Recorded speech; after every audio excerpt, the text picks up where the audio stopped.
আপনি কি কখনো ভেবেছেন একই রত্ন একজনের জীবনে অলৌকিক পরিবর্তন আনছে আর অন্য একজনের জীবনে কিছুই হচ্ছে না? কিন্তু কেন এমন হয়? রত্ন কি ফলস, নাকি জন্মছকের ভিতর লুকিয়ে আছে কোনো গভীর রহস্য? আজকের এই ভিডিওতে আমরা বিশ্লেষণ করতে চলেছি কোন কোন গ্রহগত যোগের কারণে রত্ন কাজ করে না, আর কারা কখনোই রত্ন থেকে উপকার পান না বা পাবেনও না। শাস্ত্রমতে একটা প্রতিকার রত্ন, এটা আমরা সবাই জানি, এটা তো সত্যি কথাই। কিন্তু রত্ন কি পড়লেই আপনি জীবনে উন্নতি করতে পারবেন? খুব খারাপ যোগ আছে, আপনারা তো ভাবেন যে শুক্র রাহু আছে, একটা ডায়মন্ড পরে নিয়ে সমস্যার সমাধান হয়ে যাবে, মনে তো করেন। কিন্তু সত্যি কি রত্ন থেকে আপনি উপকার পাবেন? আজকের এই ভিডিওটা শুনলে আপনার পুরো ক্লিয়ার হয়ে যাবে পিকচারটা। ট্রু সায়েন্টিফিক আসলে ইউটিউব চ্যানেলে প্রত্যেককে ওয়েলকাম জানাচ্ছি। ভেরি ভেরি ইম্পর্ট্যান্ট একটা ভিডিও ছেড়ে কোথাও যাবেন না, হাতে সময় নিয়ে বসবেন। অনেক জিনিস কিন্তু আমি আজকে বলবো। যেমন ধরুন, রত্ন প্রথম কিভাবে কাজ করে। যেমন দেখুন, এই ব্যাপারটা নিয়ে আমি আগেও ভিডিও অনেক প্রোভাইড করেছি চ্যানেলে, তারপরেও ছোট করে নতুন দর্শক বন্ধুদের জন্য কিছুটা আমি বলছি। রত্ন মূলত যে কোনো প্ল্যানেটের এনার্জির অ্যাম্প্লিফায়ার। অর্থাৎ কি, ধরুন শনির জন্য শনির যে এনার্জি, সেই এনার্জিটাকে অ্যাম্প্লিফাই করবে হচ্ছে নীলা, এরকম ব্যাপারটা। যেমন সূর্যের জন্য চুনি, চন্দ্রের জন্য মুক্ত, মোটামুটি সবাই জেনে গেছেন এতদিনে। বুধের জন্য পান্না, বৃহস্পতির জন্য পোকরাজ, হ্যাঁ, শুক্রের জন্য হীরা, রাহুর জন্য গোমেদ, কেতুর জন্য ক্যাটসাই। অর্থাৎ রত্ন আপনার শরীরের বায়ো এনার্জি ফিল্ডে একটা ভাইব্রেশন তৈরি করে এবং সেই প্ল্যানেটের শক্তিটাকে বাড়িয়ে দেয়। কিন্তু এখানেই মেন সমস্যাটা তৈরি হয়, যদি এই গ্রহ জন্মছকে খারাপ হয় তখন রত্ন কিন্তু উল্টো ক্ষতি করতে পারে বা একেবারেই কাজ নাও করতে পারে। এবার প্রশ্নটা হচ্ছে কি, দেখুন কেন রত্ন কাজ করে না। রত্ন যে কাজ করে না তার কারণটা কি, দেখুন সর্বপ্রথম হচ্ছে কি ইনঅ্যাক্টিভ প্ল্যানেট যোগ, অর্থাৎ কি নিষ্ক্রিয় গ্রহ। যদি কোনো গ্রহ জন্মছকে নিষ্ক্রিয় থাকে, অর্থাৎ কি, যদি কম্বাস থাকে, সূর্যের খুব কাছে থাকে, ধরুন রবি শুক্র একটা যোগ, আমি দারিদ্র যোগ বলে আলাদা করে মেনশন করব না, এগুলো সব ক্ষেত্রে দারিদ্র যোগ তৈরি হয়ও না, ঠিক আছে? তো রবি শুক্র বলেই বলছি ব্যাপারটাকে। বা কোনো প্ল্যানেট যদি কোনোভাবে অশুভ কোনো গ্রহযোগের মধ্যে পড়ে যায়, সেটা অনেকভাবেই হতে পারে, সেগুলো তো এখানে আলোচনার বিষয় নয়, আমি মেন পয়েন্টগুলোকে বলছি। সে প্ল্যানেটটা ইনঅ্যাক্টিভ হয়ে যাচ্ছে, তখন সেই গ্রহের যে নিজস্ব পাওয়ার প্রায় কিন্তু মৃত হয়ে যায়। এমন অবস্থায় রত্ন পড়লেও কিন্তু আপনার ফল আসবে না, এটা জেনে রাখবেন। দ্বিতীয় হচ্ছে কি দুর্বল দশা, উইক দশা ইনফ্লুয়েন্স। দেখুন, আপনি যে গ্রহের রত্ন ধারণ করছেন সেই গ্রহের মহাদশা বা অন্তর্দশা যদি না চলে, এটা আমি ভিডিওতে বলেছি আগের ভিডিওগুলোতে। যেমন ধরুন, আপনি ব্লু জারকন পড়বেন শুক্রের জন্য বা শনির জন্য, ভালো কথা, পড়তেই পারেন, কিন্তু দেখা যাচ্ছে কি জন্মছকে মহাদশা অন্তর্দশা কোনোটাই শুক্র শনি চলছে না, তাহলে কিন্তু এই রত্ন কাজ করবে না। আপনাকে চেষ্টা করতে হবে, বা জ্যোতিষবন্ধু দেখেই অবশ্যই বলবে যে যে প্ল্যানেটের জন্য আপনি রত্ন ধারণ করবেন সেই প্ল্যানেটের দশাটাও কিন্তু সেই সময় চলতে হবে, তবে কিন্তু ধারণ করলে সেটা কাজ দেবে। যেমন আপনি পান্না পড়ছেন কিন্তু শনির মহাদশা চলছে, ফলটা তো আপনি পাবেন না বা কম পাবেন, এই রকম। তৃতীয় হচ্ছে কি ম্যালিফিক অ্যাসপেক্ট, অর্থাৎ কি যদি আপনার ওই গ্রহটার ওপর শনি মঙ্গল রাহু কেতু দৃষ্টি থাকে, হ্যাঁ, তাহলে কিন্তু সমস্যা আসতে পারে। যেমন ধরুন, কোনো শুভ গ্রহের ওপর যদি এই চারটে প্ল্যানেটের দৃষ্টি থাকে, বিশেষ করে শনি বা রাহুর দৃষ্টি থাকে বা কনজাংশন করে সেই শুভ গ্রহের সঙ্গে, তাহলে সেই শুভ গ্রহ কিন্তু এক্সট্রিমলি দুর্বল হয়ে যায়। যেমন ধরুন, ধনু লগ্নের ক্ষেত্রে বা ধনু রাশির ক্ষেত্রে বৃহস্পতি রাহু যোগ আছে। এবার কি বৃহস্পতি এখানে দুর্বল হয়ে যাচ্ছে, যেহেতু ধনুর অধিপতি বৃহস্পতি, রাহু যুক্ত হয়ে দুর্বল হচ্ছে, গুরুচণ্ডাল যোগ তৈরি করছে, ভালো। কিন্তু এই অবস্থায় গ্রহটা দুর্বল। এবার এই অবস্থায় যদি কেউ টোপাস পড়ে বা পোকরাজ পড়ে, তাহলে কিন্তু কাজ করবে না সেভাবে। তার কারণটা হচ্ছে কি, যে বৃহস্পতি জন্মকালীনই প্রচণ্ড মাত্রায় ইনঅ্যাক্টিভ হয়ে গেছে, সেখানে কিন্তু গ্রহরত্ন তাকে আর তুলতে পারছে না। হ্যাঁ, কখনোই কি পারবে না, নিশ্চয়ই পারবে। সেই জন্যই আমি বললাম যে সেই গ্রহের দশা অন্তর্দশা চাই, বা শুভ কোনো গ্রহের দশা অন্তর্দশাও যদি থাকে, যেমন ধরুন একাদশপতির দশা অন্তর্দশা যদি চলে, তখন একটা তাও কাজ করার সম্ভাবনা থাকে। কিন্তু এগুলো যদি না থাকে, কাজ কিন্তু করতে চায় না। আর একটা জিনিসও দেখেছি, যে কিছু ক্ষেত্রে খারাপ গ্রহই ভালো ফল দিয়ে দেয়। অনেক ক্ষেত্রে এরকম দেখা গেছে, কারণ বিপরীত রাজযোগ তৈরি হয় অনেক ক্ষেত্রে, অনেক জন্মচকে বিপরীত রাজযোগ কখন তৈরি হয় এই বিষয়ে আলাদা ভিডিও বানাবো। কিন্তু এটা জেনে রাখুন যে কিছু ক্ষেত্রে খারাপ গ্রহই দেখবেন ভালো ফল দিচ্ছে, তখন সেই গ্রহের রত্ন যদি আপনি পড়েন উল্টে সমস্যা কিন্তু আপনার বেড়ে যাবে। মনে রাখবেন উল্টে সমস্যা কিন্তু আপনার বৃদ্ধি পেতে পারে, কারণ যে গ্রহ, খারাপ গ্রহ ভালোই ফল দিচ্ছে, ধরুন রাহু একাদশে আছে, আপনাকে প্রাপ্তি দিচ্ছে দিচ্ছে দিচ্ছে, আপনি সেখান থেকে এক্সপেকটেশন ছাড়িয়ে আবার গোমেদ পড়লেন, তখন কিন্তু ডেঞ্জারাস হয়ে হতে সেই রাহু, কারণ সুস্থ লোককে এমনি আপনি ব্যতিব্যস্ত করছেন। অথবা অনেক ক্ষেত্রে দেখা যায় যেরকম ফল পাচ্ছিলেন সেটা পুরো বন্ধ হয়ে গেল, ফলটাই পেলেন না, এরকমও কিন্তু সমস্যা আসে। আমি আলোচনাটা এগোবো তার আগে বলবো, যারা যারা কনসালটেশন করাতে যাচ্ছেন স্ক্রিনে দেওয়া নাম্বারে হোয়াটসঅ্যাপ করে বুকিং করলে বাড়িতে বসে অনলাইনে ডিটেল প্রেডিকশান পেয়ে যাবেন। কোনো সামান্য আলোচনা না, অবশ্যই কিন্তু আপনারা ডিটেলে প্রেডিকশান পাবেন এবং আপনার প্রশ্নগুলোকে জানাবেন 1 2 3 4 5 করে, এবং অবশ্যই করে কিন্তু বুকিং মাস্ট, কেউ কল করবেন না, হোয়াটসঅ্যাপ করে বুকিং করবেন। বুকিং হয়ে গেলে অবশ্যই কিন্তু একদিন সময় নেব, নিয়ে আমরা কিন্তু আপনার প্রশ্নের উত্তরও দিয়ে দেবো, ওভার দ্য ফোন ডিটেল আলোচনা করব। হ্যাঁ, এবং আপনি যাতে স্যাটিসফাইডও হবেন, এবং এটাও বলবো আমরাও যেগুলো আপনার প্রশ্নের বাইরে বলা উচিত বলে মনে করবো সেগুলোকেও কিন্তু ডিটেলি ডিসকাশন করে দেবো, আপনারা স্যাটিসফাইড হবেন। কারণ বহু মানুষ এমন নয় কি চেম্বারে এসেই দেখাতে হবে, ওভার দ্য ফোনেও নিজেদের ঘরে বসে অবশ্যই কিন্তু ভালো পরিষেবা পাচ্ছেন। তাই যদি আপনি মনে করেন কনসালটেশন করতে চান, অবশ্যই কিন্তু স্ক্রিনে দেওয়া নাম্বারে একবার বুকিং করে কথা বলে নেবেন। আর এমন নয় কি, অনেকেই একটা ধারণা থাকে যে অ্যাস্ট্রোলজারদের কাছে গেলে ভয় দেখানো হয়, আমাদের ওরকম কোনো ব্যাপার নেই, ঠিক আছে? যে আমরা এখানে ভয় দেখানোর কোনো ব্যাপার না। আপনার প্রেডিকশান আপনি অবশ্যই কিন্তু জানার অধিকার আছে, আপনি জেনে যেতে পারেন ভবিষ্যৎ সম্পর্কে বা সময় কীরকম কী আছে, আপনার যা প্রশ্ন আছে, যেরকম যার যা সমস্যা থাকে অবশ্যই লিখে পাঠাবেন, আমরা তার বেসিসে অবশ্যই আপনাকে গুছিয়ে কনসালটেশন ডিসকাশন করে দিই, এবং তার বাইরেও যেগুলো বলা উচিত বলে মনে করব আমরা সেগুলো করে দেবো। হ্যাঁ, আলোচনায় ফিরছি। দেখুন, জন্মচক্রের বিশেষ কিছু যোগ আছে যা রত্নকে কিন্তু নিষ্ক্রিয় করে দেয়।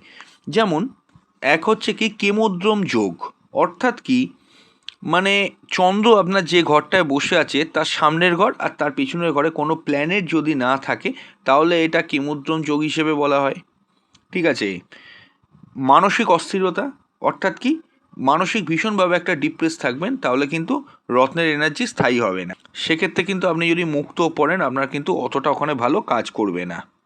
দ্বিতীয় হচ্ছে কি গ্রহণ যোগ, খুব ডেঞ্জারাস যোগ, এটা আপনারা অনেকেই ওয়াকিবল আছেন যে চন্দ্র রাহু, চন্দ্র কেতু, সূর্য রাহু, সূর্য কেতু, এই সমস্ত যে ডেঞ্জারাস যোগগুলো হয়, এই যোগগুলো যদি জন্মছকে থাকে, এক্ষেত্রে যদি আপনি মনে করুন চুনি পড়ছেন বা মুক্ত পড়ছেন, অনেক সময় কিন্তু ফল আসবে না, বা উল্টে কিন্তু নেগেটিভ এফেক্টটাই কিন্তু বেড়ে যায়। তৃতীয় হচ্ছে কি দারিদ্র যোগ, দারিদ্র যোগ অর্থাৎ কি, দারিদ্র যোগ মানে রবি শুক্র দারিদ্র যোগ এটা বলিনি, দারিদ্র যোগ অনেক রকমভাবে হতে পারে। যদি দ্বিতীয় ঘর, লগ্নকে 1 নম্বর ঘর ধরে অ্যান্টি ক্লকওয়াইজ যদি সেই ঘর দিয়ে দ্বিতীয় ঘরটায় রাহু বসে থাকে, শনি রাহু বসে থাকে, কেতু শনি বসে থাকে, এরকম কোনো নেগেটিভ প্ল্যানেট থাকে, বা রাহু বৃহস্পতি বসে থাকে, বা একাদশপতি বা একাদশ ভাবটা যদি এক্সট্রিমলি দুর্বল হয়ে যায়, সেক্ষেত্রে কিন্তু অর্থ সংক্রান্ত যদি কোনো রত্ন পড়েন, মানে অর্থ ইনকামের জন্য কোনো রত্ন পড়েন, যেমন পোকরাজ পড়লেন, পান্না পড়লেন, কাজ কিন্তু করতে চাইবে না, ঠিক আছে? সেখানে কিন্তু একটা সমস্যা আসতে পারে। এছাড়াও যদি শাপিত যোগ তৈরি হয় বা শাপিত যোগ তৈরি হয়, এটা খুব ডেঞ্জারাস একটা যোগ। যেমন ধরুন শনিরাও একসঙ্গে আছে, সেখানে আপনি নীলা পড়ছেন, এমিটিস পড়ছেন বা গোমেদ পড়ছেন, বা অন্য কোনো শনি রাহুর জন্য কোনো গ্রহ যদি এফেক্টেড হয়ে যায় সেই গ্রহের রত্ন পড়ছেন, তাহলে কিন্তু লাভ হবে না, কারণ ওই গ্রহটা অলরেডি কিন্তু মানে খুব ড্যামেজ হয়ে গেছে ওই শনি রাহুর কানেকশানের জন্য, তাহলে জীবনে বাধা আসবে, রত্ন পড়েও উন্নতি এক্সট্রিমলি ধীর হবে। আর একটা জিনিস হয় কি খুব মানে গুরুত্বপূর্ণ, মানে কি সব গ্রহ রাহুকেতু অ্যাক্সিসের ভেতর যদি ঢুকে যায়, মানে যেটাকে কাল সর্পযোগ বলা হয়, রাহুকেতু একদিকে, আর রাহুকেতু যে ঘরগুলোতে বসে আছে সেই ঘরের একদিকে সমস্ত প্ল্যানেট চলে আসে, আর ওপর দিকে 5টা ঘর ফাঁকা হয়ে যায়, তাহলে রত্নের ফল কিন্তু এক্সট্রিমলি ডিলে হবে, ইমিডিয়েট রেজাল্ট কিন্তু আপনি পাবেন না। আর একটা জিনিস কি, নিজ ভঙ্গযোগ না হওয়া, অর্থাৎ কি গ্রহ নিচস্থ রাশিতে আছে কিন্তু কোনো ক্যান্সেলেশন নেই, অর্থাৎ কি ধরুন শুক্র কন্যা রাশিতে নিচস্থ, ঠিক আছে, কিন্তু শুক্রের উল্টো দিকে একাদশপতি মঙ্গল আছে, ধরুন মকর লগ্নে শুক্র আপনার নিচস্থ নবমে, ঠিক আছে, উল্টো দিকে একাদশপতি মঙ্গল আছে মানে তৃতীয়ভাবে, তাহলে কিন্তু এটা নীচভঙ্গ অনেকটা করে দিল আপনাকে। কেন নীচভঙ্গ করে দিল?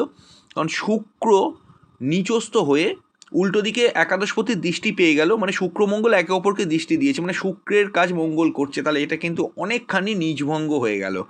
বুঝতে পারলেন তো? সেক্ষেত্রে কিন্তু আপনি শুক্রের জন্য ডায়মন্ড পড়ুন, হোয়াইট জারকন পড়ুন, ওপাল পড়ুন, কাজ করবে। এরপর আরেকটা কারণ কি, ভুল রত্ন নির্বাচন। আমি বলবো, তার আগে বলবো, যারা যারা কনসালটেশন করাতে পারছেন না, মাত্র মান্থলি 59 টাকায় আমাদের চ্যানেলে মেম্বারশিপ অবশ্যই কিন্তু নিয়ে নেবেন। এটা আমি প্রত্যেককেই বলবো, যারা মনে করছেন যে একজন অ্যাস্ট্রোলজারকে দরকার আছে, বা অনেক ফ্যামিলি এরকম আছে একটা অ্যাস্ট্রোলজার ধরে থাকতে চায়, প্রতি সময় যদি দরকার হয় কিছু সেটার জন্য, তো আমরা এটা চালু করেছি আপনাদের কথা ভেবে। যারা কনসালটেশন করাতে পারছেন না যে কোনো কারণেই হোক, বা যাদের প্রায়শই কোনো প্রশ্ন থাকে, প্রায় প্রতি মাসেই কিছু না কিছু দরকার থাকে, তারা কিন্তু মাত্র 59 টাকায় আমাদের চ্যানেলে মেম্বারশিপ নিয়ে রাখতে পারেন। মাসে একবার করে যে কোনো একটি প্রশ্নের উত্তর আপনাদের নিজেদের সম্পর্কে জেনে যাবেন। আমরা মেম্বার্সদের জন্য প্রতি সপ্তাহে ভিডিও প্রোভাইড করি আমাদের চ্যানেলে মেম্বার্স অনলি সেকশন থেকে। সেই ভিডিওগুলোকে আপনারা দেখে নেবেন, এবং অবশ্যই করে কিন্তু আপনাদের সমস্যার ওপর ভিত্তি করে আমরা ভিডিও বানিয়ে দিই।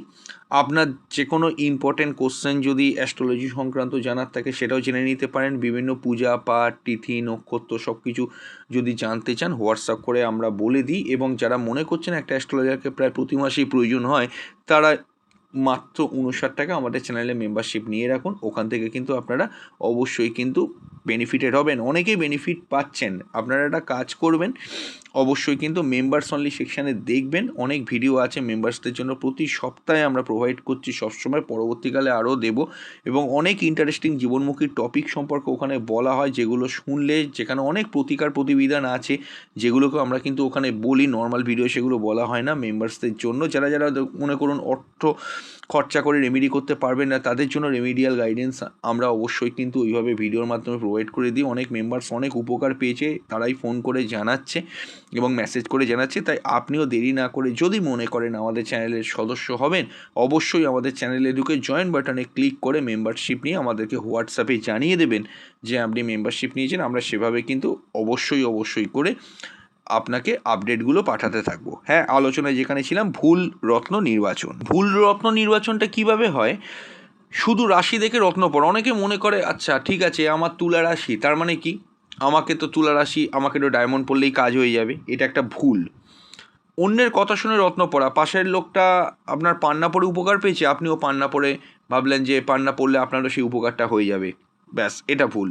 আবার কি, ইউটিউব যারা দেখছে, ইউটিউবে ভিডিওগুলো যারা ফলো করে, তাদের ক্ষেত্রেও দেখেছি অনেক ক্ষেত্রে কিন্তু ব্লাইন্ডলি ফলো করে। ইউটিউব যারা ভিডিও দেখলো যে কোনো রত্ন, এই রত্নটা এই উপকারের জন্য পড়া হয়, তাহলে চলো ওই রত্নটা পড়ে ফেলা যাক। এইগুলো দেখেও অনেক ক্ষেত্রে যে সমস্ত অ্যাস্ট্রোলজিক্যাল অ্যাপসগুলো আছে, অ্যাপসে অনেক সময় বলে দেয় যে এইটা শুভ গ্রহ বা ওইটা শুভ গ্রহ, শুভ রত্ন বলে দেয়, যেখানে দেখতে পেলে শুভ রত্ন ওটাই পড়ে নিল 7-5 না ভেবে। এগুলো কিন্তু সব থেকে বড় ভুল হিসেবে চিহ্নিত হয়ে থাকে অ্যাস্ট্রোলজিতে। রত্ন সবসময় নির্ভর করে লগ্ন অর্থাৎ অ্যাসেন্ডেন্ট, হাউস লর্ডশিপ, কোন ঘরের গ্রহ, এবং দশা, অন্তর্দশা, প্রত্যন্তদশা, এবং স্ট্রেংথ অফ প্ল্যানেট, মানে প্ল্যানেটটা কতটা জন্মকালীন পাওয়ারে আছে, এর ওপরে এত কিছু জিনিস দেখতে হয়, আরও অনেক কিছু দেখতে হয়, আমি সংক্ষেপে বলছি। তাহলে কখন রত্ন কাজ করে না? বাস্তব উদাহরণটা দেখুন, একজনের শনির জন্য নীলা পড়বে, তাহলে কি তার শনি হচ্ছে অষ্টম ঘরে আছে রাহুযুক্ত হয়ে, তাহলে কি ডিপ্রেশন, সাডেন লস এগুলো ঘটবে। আবার অনেকে মনে করুন পোকরাজ পড়তে চাইছে, তার বৃহস্পতি ষষ্ঠ ঘরে বসে আছে, তাহলে কি হলো, তার ধার বাড়তে থাকবে। এখানে কি, বুধ যদি কোনো কারণে কম্বাস্ট হয়ে যায়, বুধ যদি রাহুযুক্ত হয়, অবশ্যই কিন্তু যদি সে পান্না পড়ে, ভাবলো পান্না পড়ে বুধকে বাঁচাবে রাহুর ড্যামেজ থেকে, রাহু যতটা ওখানে ড্যামেজ করে দিয়েছিল রাহুর নেগেটিভিটি থেকে বাঁচাবে, নো ইমপ্রুভমেন্ট হবে। এবার দেখুন, একটা কথা বলি, সমাধানটা কি? সমাধান আছে। রত্ন যদি আপনি নাই পড়তে পারেন, তার সমাধানটা কি? দেখুন, একটা জিনিস আপনাদেরকে আমি সাজেশান দেবো, যারা ভিডিওটা শুনছেন, ভুল রত্ন পড়ার থেকে রত্ন না পড়া অনেক ভালো। কারণ মনে রাখবেন, রত্ন যেমন যখন তখন পড়েও ফেলা যায় না, আবার যখন তখন আপনি খুলেও যে রাখবেন সেটাও আপনি করতে পারবেন না। এই জায়গাটা কিন্তু আপনি মাথায় রাখবেন, যে কোনো রত্ন যখন তখন খুলে ফেলা যায় না। ওই জন্য জ্যোতিষ বন্ধু যারা হয় দেখবেন চট করে কিন্তু রত্ন খুলতে বারণ করে। যারা ট্রু অ্যাস্ট্রোলজার হবে দেখবেন, এটা আপনারা তো বলেন যে রত্ন পড়ে আছি, তাহলে এই রত্নটা কখন খুলে দেবো, যদি বলেন যে এটা কাজ করছে না বা এটা পড়ার কোনো প্রয়োজন ছিল না, তা তিনি বলেন যে একটা সার্টেন টাইম পড়ুন, পরে খুলবেন, বা এই সময় খুলবেন, বা পরে আসুন তখন বলবো। তো কারণটা কি? কারণ রত্ন পড়ছেন যখন আপনার অ্যালাইনমেন্টে সেট হয়ে যাচ্ছে, হঠাৎ করে সেটা খারাপ হোক কি ভালো হোক কি যেরকমই হোক, কিন্তু হঠাৎ করে যদি খুলে ফেলেন না, অনেক রকম সমস্যার সম্মুখীন আপনি হয়ে যাবেন। এটা অতটা সহজ ব্যাপারটা কিন্তু নয়। তাহলে রত্ন না কাজ করলে কি করবেন? সর্বপ্রথম হচ্ছে কি, রুদ্রাক্ষ হচ্ছে সেফ অপশান, রুদ্রাক্ষ পরা যেতে পারে। তো রুদ্রাক্ষে কিন্তু কোনো সাইড এফেক্ট হয় না, রত্নে কিন্তু মারাত্মক সাইড এফেক্ট থাকে, সবকটা রত্নেরই থাকে, কিন্তু রুদ্রাক্ষ এমনই একটা জিনিস, অরিজিনাল সার্টিফাইড রুদ্রাক্ষ কখনোই কিন্তু আপনি মনে রাখবেন যে আহ, কোনো অবস্থাতে কিন্তু কোনো সাইড এফেক্ট দেয় না। রুদ্রাক্ষ আপনি পরতে পারেন। এছাড়াও আপনি ক্রিস্টাল ব্রেসলেট বা রত্নের যে ব্রেসলেটগুলো হয়, সে ব্রেসলেট আপনি পরতে পারেন। আমি নিচে কিছু ব্রেসলেটের লিঙ্ক দিয়ে দিচ্ছি। হ্যাঁ, যেমন ধরুন অনেকেই জানতে চাইছেন হোয়াটসঅ্যাপ করে করে, প্রত্যেক দিনই হোয়াটসঅ্যাপ করছেন আপনারা, যে লাভ ব্রেসলেট বা রোজ কোয়ার্টজ ব্রেসলেট, এই ব্রেসলেটগুলো কোথায় পাবেন, ভালো কোয়ালিটির ব্রেসলেট দিন। দেখুন আমি এই ভিডিওর নিচে বাঁ দিকে সেই প্রোডাক্টের লিঙ্ক দিয়ে দিচ্ছি, আপনারা অবশ্যই কিন্তু ক্লিক করে ক্রয় করে নেবেন, সেটা খুব ভালো কাজ করবে। বা যদি নাও কেনেন, একবার লিঙ্কে ক্লিক করে আপনার ওয়েবসাইট থেকে দেখে নিন যে কীরকম জিনিসটা হয়, সে বুঝে আপনারা ক্রয় করতে পারেন। এগুলো কিন্তু সেফ অপশান। এছাড়াও কিন্তু মন্ত্র জপ করলেও, দীক্ষিত যদি হন মন্ত্র জপ করতে পারেন। এছাড়াও যন্ত্রম প্রতিষ্ঠা করতে পারেন, তবে যন্ত্রম প্রতিষ্ঠা করতে গেলে অনেক নিয়ম মানতে হবে, খরচা সাপেক্ষও আছে, সেটা অনেকে করতে চান না। এবং পুজো পাঠ করতে পারেন, পুজো পাঠ করে মনের বিশ্বাস ভক্তি সেগুলোকে ঠিক রাখতে পারেন। এবং অবশ্যই অবশ্যই করে কিন্তু লাইফস্টাইলটাও আপনারা চেঞ্জ করতে পারেন। জীবনযাত্রাটাকে আপনি যদি চেঞ্জ করেন, তাহলে কিন্তু অনেক ক্ষেত্রে উপকার পাবেন। আমরা তো অলরেডি ভিডিও প্রোভাইড করছি, যেমন ধরুন রত্ন না পড়েও কী করে সমাধান করবেন, আমাদের চ্যানেলে ভিডিও সেকশন থেকে আপনি দেখতেই পাবেন, অনেক ভিডিও দেওয়া আছে, তো সেখান থেকে উপকার পাবেন। এবং আপনারাও যদি কোনো কিছু প্ল্যানেটের রেমেডি জানতে চান, সেগুলো হোয়াটসঅ্যাপ করে আমাদেরকে জানাবেন, বা হোয়াটসঅ্যাপ যদি নাও করেন নিচের কমেন্ট বক্সে এসে জানাবেন, আমরা সে অনুযায়ী ভিডিও প্রোভাইড করব। মনে রাখবেন, রত্ন শুধু একটি টুল, সব কিছু কিন্তু নয়। তাই সব রত্ন সবার জন্য নয়, এটাই আজকের সব থেকে ভিডিওর মূল আমাদের এখানে ব্যাখ্যাটা ছিল, এতক্ষণ ধরে যে ভিডিওটা প্রোভাইড করা হলো। এবং আপনার জন্মছকই নির্ধারণ করে রত্ন আপনার বন্ধু হবে না শত্রু হবে। ভিডিওটি যদি ভালো লাগে অবশ্যই লাইক শেয়ার করবেন, আর সাবস্ক্রাইব করতে ভুলবেন না যদি নতুন